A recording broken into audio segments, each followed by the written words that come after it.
Assalamualaikum warahmatullahi wabarakatuh. Alhamdulillah wa syukrillah wa ni'matillah wa la hawla wa la quwwata illa billah.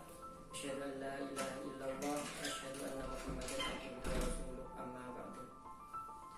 Perkenalkan, nama saya Muhammad Amin Fatih, kelas MPIC, Magister MPIC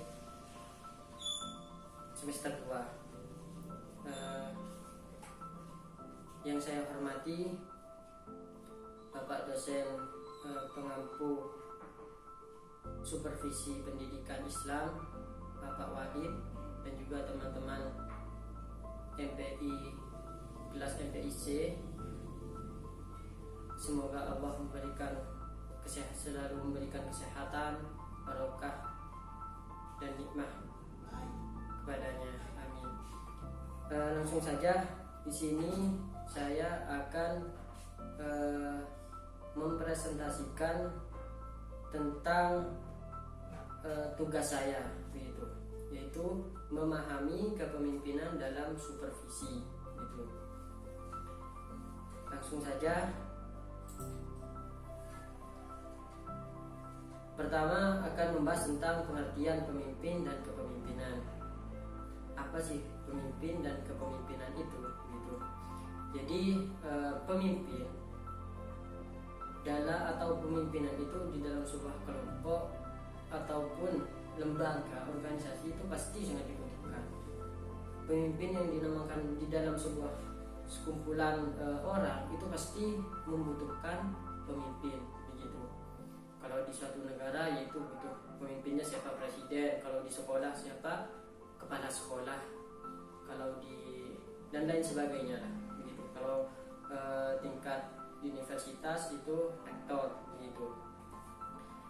Nah, di sini saya akan menjelaskan tentang kepemimpinan.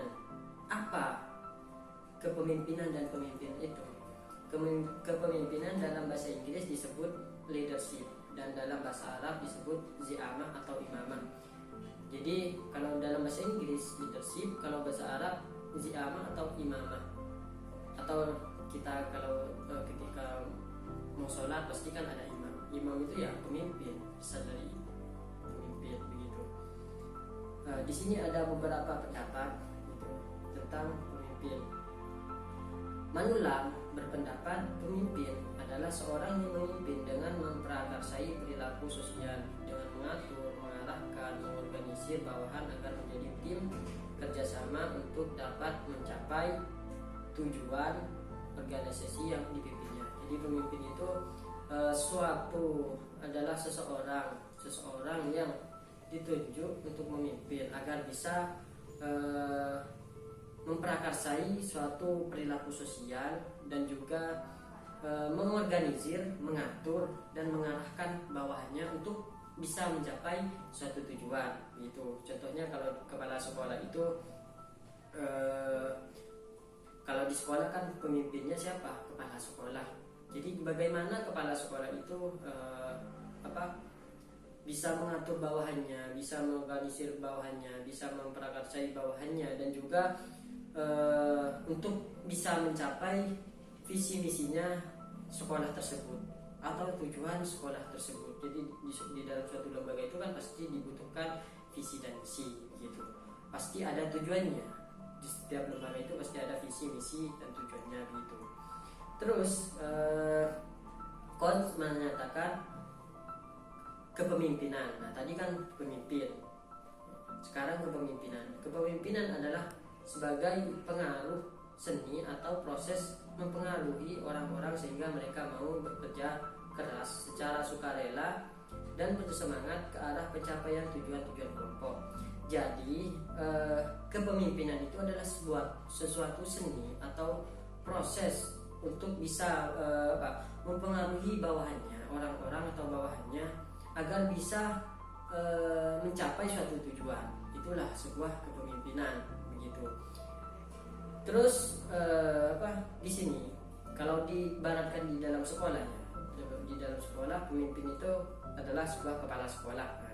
Oleh karena itu kepemimpinan kepala sekolah yang efektif merupakan kepemimpinan yang mampu memberikan inspirasi, teladan yang yang baik bagi guru dan staf dan lainnya begitu. Jadi kalau di sekolah kepemimpinan itu bagaimana kepala sekolah sebagai pemimpin itu mampu memberikan inspirasi kepada bawahannya serta teladan. Teladan ini sangat penting sekali kepada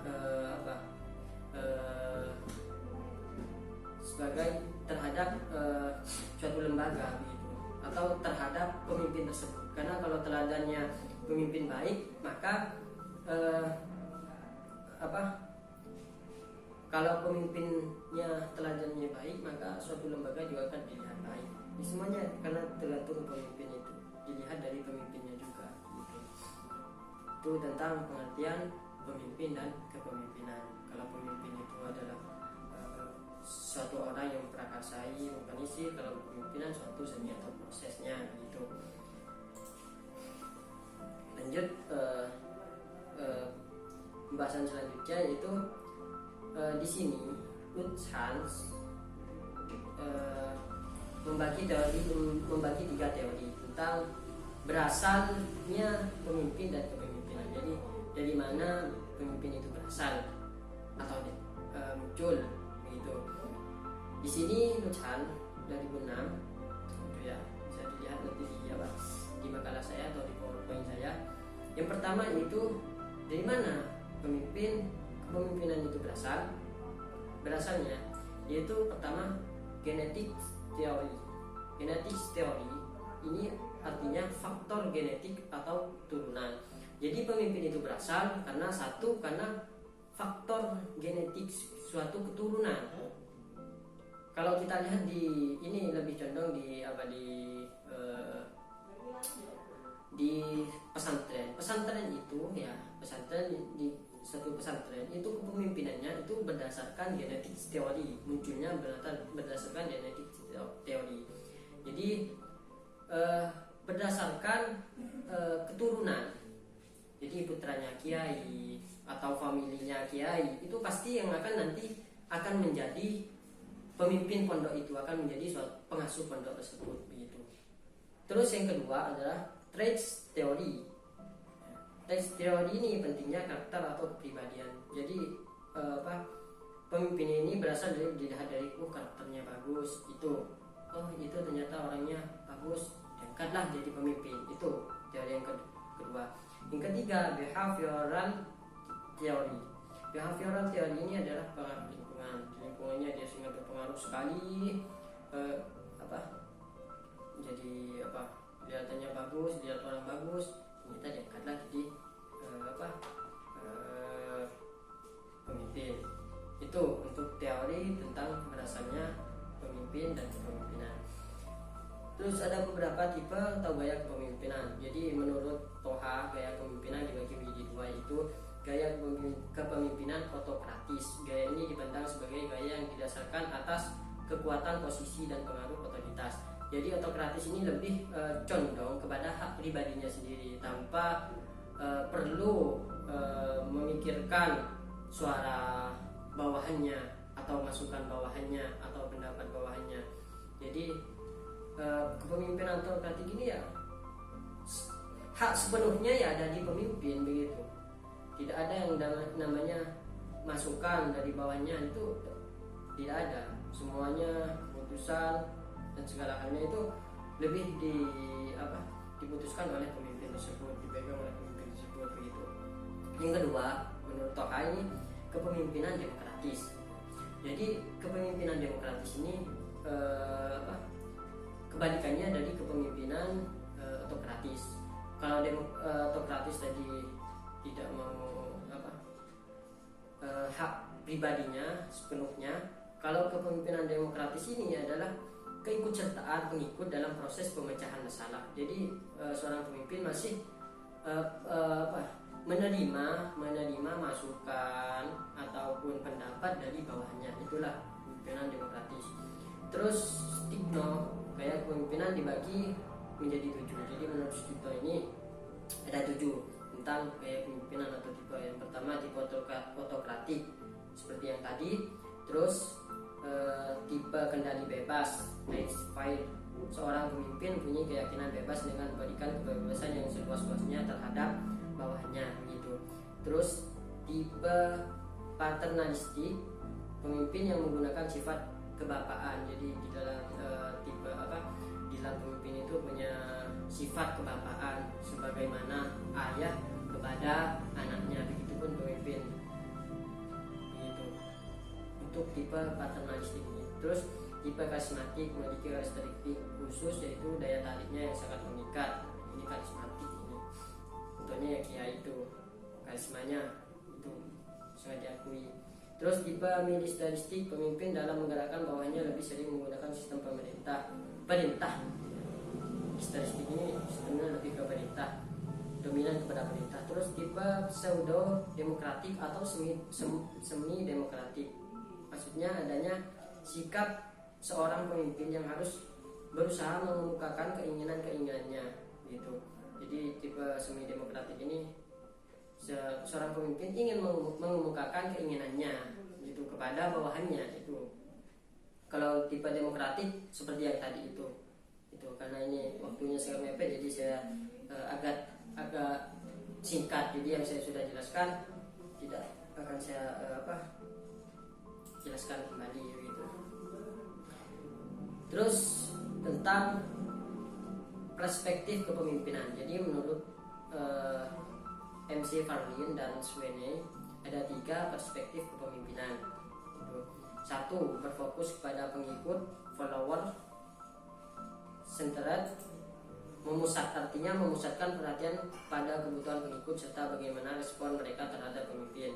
Yang kedua itu berfokus kepada pemimpin, jadi artinya memusatkan perhatian kepada sifat, keterampilan dan perilaku pemimpin. Jadi bagaimana pemimpin itu punya keterampilan atau tidak, terus perilakunya pemimpin itu atau bagus atau tidak, itu nanti ada salah satu dari perspektif kepemimpinan itu. Terus yang 3 berfokus kepada situasi, artinya memfokuskan perhatian pada variabel situasi serta pengaruhnya pada pemimpin itu. Jadi di sini nanti bisa dilihat di PowerPoint ataupun di makalah. Di sini ada gambarnya dan pembagiannya. Jadi perspektif kepemimpinan itu dibagi menjadi 3. Pertama pemimpin, perspektif situasi, dan juga pengikut begitu. Lanjut.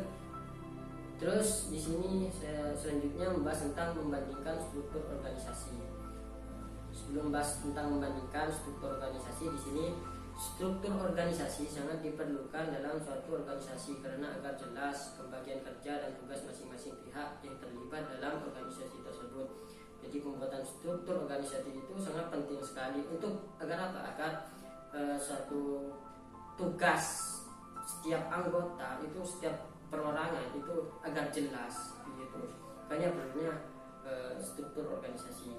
Struktur organisasi merupakan perwujudan yang menunjukkan hubungan di antara fungsi-fungsi dalam suatu organisasi serta wewenang dan tanggung jawab setiap anggota organisasi yang menjalankan masing-masing tugasnya.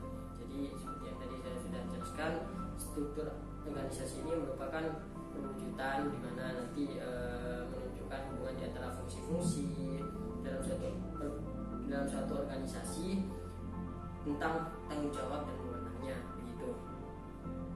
Terus di sini Purwanto mengungkapkan bahwa susunan organisasi sekolah yang baik dapat berlaku bagi semua jenis sekolah gitu.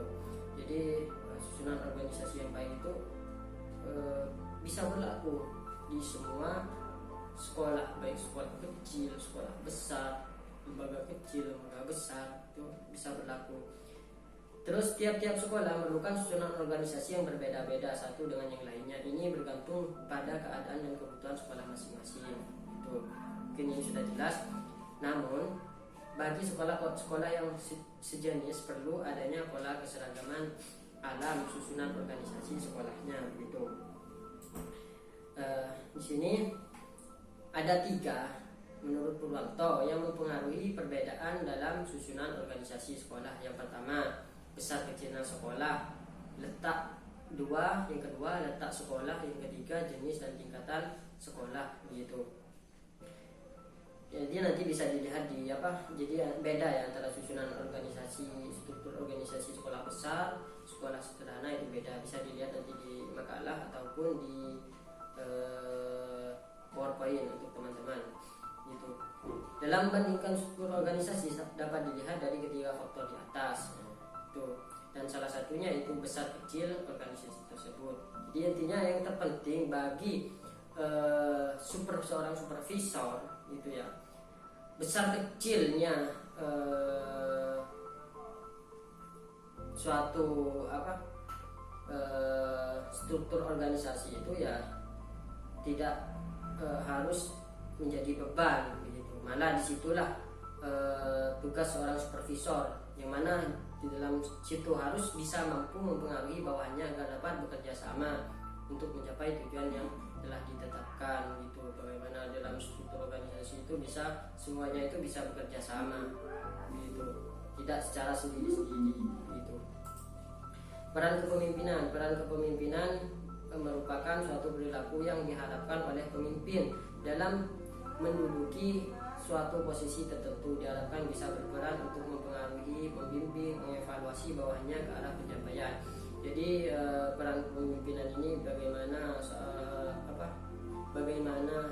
seorang pemimpin itu bisa menduduki suatu posisi yang diharapkan nanti bisa berperan untuk mengatur, mengorganisir, mempengaruhi dan membimbing bawahannya agar bisa mencapai tujuan organisasi tersebut begitu.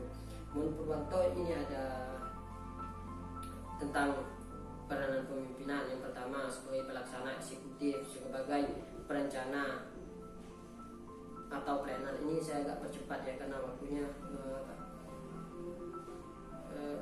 terbatas, hanya 25 menit. Terus sebagai seorang ahli atau expert, terus mewakili kelompok dalam tindakannya keluar, atau terus mengawasi hubungan antar anggota kelompok, terus bertindak sebagai pemberi ganjaran atau pujian hukuman ketika ada bawahan yang kurang maksimal. Nanti bisa, itulah gunanya pemimpin. Peran pemimpin sebagai memberikan pujian bagi yang baik dan bagi yang jelek, nanti atau yang kurang baik bisa memberikan punishment itu. Terus lanjut, fungsi kepemimpinan. Fungsi artinya jabatan pekerjaan yang dilakukan atau kegunaan sesuatu hal atau kerja suatu bagian. Jadi fungsi itu adalah kegunaan di dalam suatu hal atau kerja. Apa gunanya? Itulah fungsi itu. Apakah fungsi kepemimpinan? Fungsi kepemimpinan ini berhubungan langsung dengan situasi sosial dalam kehidupan kelompok atau organisasi masing-masing. Sedangkan di sini fungsi kepemimpinan itu dibagi menjadi dua. Pertama, fungsi dalam dimensi yang berkenaan dengan tingkat kemampuan, yaitu mengarahkan, fungsinya untuk mengarahkan dalam tindakan atau aktivitas pemimpin. Yang kedua, dimensi yang berkenaan dengan tingkat dukungan, support atau keterlibatan orang-orang yang dipimpin dalam melaksanakan tugas-tugas pokok kelompok atau organisasi begitu. Sedangkan di sini Afifuddin 2005 ini menjelaskan bahwa fungsi kepemimpinan memiliki dua aspek. Jadi menurut Afifuddin, apa dua aspek itu? Yang pertama itu fungsi administrasi, yaitu mengadakan formulasi kebijaksanaan administrasi dan menyediakan fasilitasnya seperti sarana dan prasarana. Itulah fungsi administrasi, fungsi pemimpin di dalam administrasi, kepemimpinan di dalam administrasi. Terus fungsi sebagai top manajemen, yaitu mengadakan planning, organizing, staffing, directing, commanding, controlling dan sebagainya. Kalau kita bahas tentang manajemen ya tidak pernah keluar dari yang namanya PWAX, planning, control, planning, organizing, controlling, executing gitu. Jadi di sini sebagai top manajemen, bagaimana seorang pemimpin itu membuat suatu perencanaan, mengorganisasikan, terus penstaffingan, directing, terus controllingnya gimana, terus evaluasinya gimana, apakah berjalan apa enggak, terutama apalagi sebagai supervisor. Pemimpin ini kan sebagai supervisor. Kalau di sekolah ya seperti itu, membuat suatu perencanaan, terus mengevaluasi, itulah tugasnya gitu. Terus Nawawi menyatakan bahwa fungsi kepemimpinan dapat dibedakan menjadi 8, yaitu instruktif, yaitu pemimpin berfungsi sebagai komunikator; konsultatif, yaitu pemimpin berfungsi sebagai penasihat; partisipasi, yaitu pemimpin menjadi motivasi bagi bawahannya. Jadi ketika ada bawahannya kurang semangat, ya tugas fungsinya pemimpin memotivasi bawahannya begitu. Terus perencanaan seperti tadi, pengelolaan sama juga seperti tadi, koordinasi, yaitu pengorganisasian semua unsur manajerial agar menjadi sistem yang integral, sama seperti tadi. Terus pengawasan, nah ini supervisor. Jadi pemimpin itu kan seorang supervisor, apalagi seperti di sekolah, siapa supervisornya? Salah satunya ya kepala sekolah gitu di sana, karena kepala sekolah itu ya sebagai pemimpin begitu. Yaitu apa tugasnya? Fungsinya yaitu evaluasi terhadap seluruh kegiatan berkaitan dengan pola pengawasan atau supervisi, yaitu menurut Nawawi. Terus yang ke-8 yaitu delegasi, yaitu pemimpin berikan pelimpahan wewenang membuat atau menetapkan keputusan dan pengadilan. Terus di sini tentang pembahasan selanjutnya yaitu menganalisis variabel dalam iklim sekolah. Apa iklim sekolah itu? Jadi iklim sekolah itu adalah gambaran suasana yang terjadi pada organisasi sekolah. Di suasananya seperti apa? Itulah iklim sekolah. Iklim sekolah juga merupakan iklim sosial dari sebuah lingkungan sekolah yang bertahan saat proses pendidikan. Setiap sekolah akan memiliki iklim sekolah yang berbeda-beda. Jelas, setiap sekolah memiliki suasana yang berbeda-beda sesuai dengan karakter di dalam sekolah di dalam sekolah tersebut, karakter gurunya, siswanya, semuanya gitu, dan lingkungan sekolahnya juga. Terus iklim sosial dibangun dari hubungan timbal balik antara perilaku kepala sekolah dan perilaku guru sebagai suatu kelompok. Kepala sekolah memberikan pengaruh bagi interaksi interpersonal guru.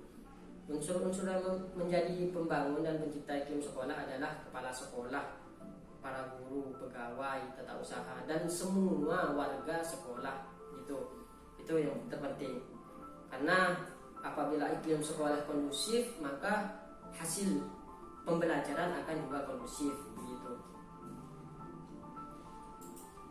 Terus di sini iklim sekolah menurut Saroni dalam menciptakan iklim sekolah ada 3: lingkungan fisik, yaitu memberi peluang gerak dan segala aspek yang berhubungan dengan upaya penyegaran mengikuti sarana prasarana pembelajaran yang cukup dan memadai. Terus lingkungan sosial berhubungan dengan pola interaksi antar personal yang ada di lingkungan sekolah secara umum. Terus lingkungan budaya, yaitu merupakan pola kehidupan yang dijalankan masing-masing personal dalam keseharian, dan lingkungan budaya ini memberikan suatu kondisi pola kehidupan sesuai dengan warga sekolah tersebut.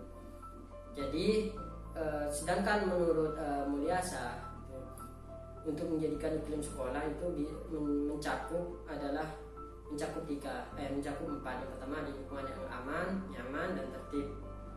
Tentu saja lingkungan aman, nyaman, dan tertib itu akan membuat iklim sekolah menjadi kondusif, ditunjang oleh optimisme dan harapan warga sekolah. Terus kesehatan sekolah, terus kegiatan-kegiatan yang berpusat pada perkembangan peserta didik. Jadi semakin baik iklim sekolah yang tercipta kondusif, maka akan semakin meningkat kinerja guru. Gitu. Itu pun juga semakin baik seorang supervisor membuat iklim sekolah menjadi baik, maka semakin baik juga hasil yang disupervisinya, hasil pembelajarannya juga akan semakin baik gitu. Terutama kepala sekolah, bagaimana kepala sekolah ini bisa membuat iklim sekolah menjadi baik, menjadi kondusif begitu. Itulah mungkin itu saja yang bisa saya sampaikan. Intinya teori tentang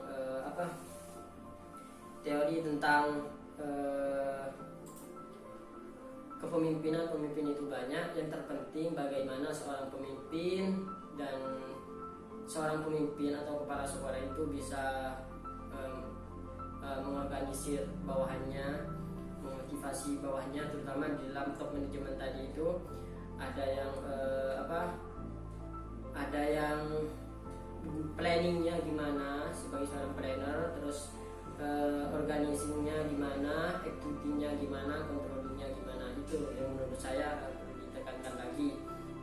Jadi kalau 4 itu sudah bisa dijalankan oleh seorang pemimpin, insya Allah akan berjalan dengan baik. Akhiran, karena waktunya sudah cukup 25 menit, apabila ada kurang dan salahnya dalam saya menyampaikan, yang mungkin saya